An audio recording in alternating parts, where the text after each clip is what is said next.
Members on both sides. The member for Mayo. Thank you, Mr Speaker. My question is to the Minister representing the Minister for Government Services. My constituents are spending hours on hold to Centrelink only to have their calls go unanswered. And just this morning at the Mount Barker Centrelink office, constituents were locked outside, standing in the wind and the rain, only 4 let in at a time, despite the very large office space.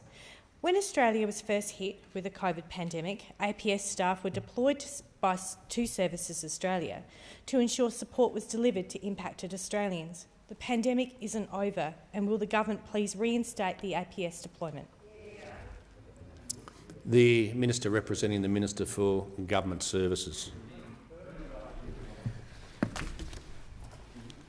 Thank you, Mr Speaker, and may I thank the honourable member for her question. Services Australia has mobilised some 18,000 internal and external staff to ensure calls and claims for the current COVID-19 disaster payment are processed as quickly as possible. As at the close of business on Monday, staff deployed to undertake payments include 13,000 internal service delivery staff trained to deliver both this function as well as maintain the critical social security and welfare, child support and health department payments. Over 4,000 other staff have been redeployed. Over 250 staff from across 13 different APS departments and agencies have now been redeployed to Services Australia as part of the Surge Reserve Force, and over 600 new employees and personnel engaged by our service delivery partners have also been added to the team.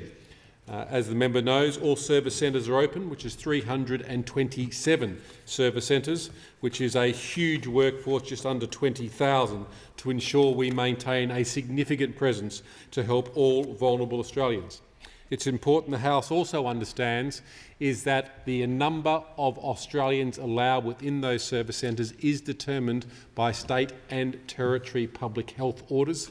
We are required to comply with that, and during the last COVID outbreak, state police helpfully over 200 times came and ensured Services Australia was indeed complying with it. And it's unfortunate that we can't use the full space within our service centres, but we are required to comply, in this case, with South Australia public health orders, but that applies right across the board. But all service centres are open to deal with, answer questions for, serve and support all vulnerable Australians.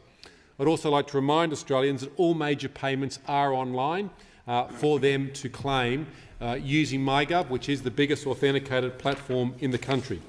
I'm pleased to report to the House that as at midnight last night, over 1.51 million claims have been received nationally now and processed by Services Australia.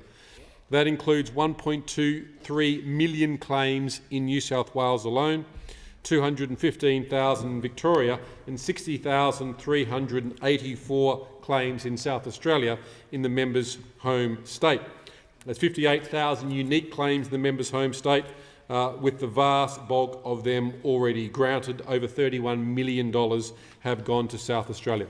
It is a difficult time. All our service centres are open. All our call lines are being managed with people answering it. All payments are online. There is a degree of patience that all Australians need to understand, and it is difficult for so many Australians. But let me thank the Services Australian staff for what they're doing as everyone puts their shoulder to a difficult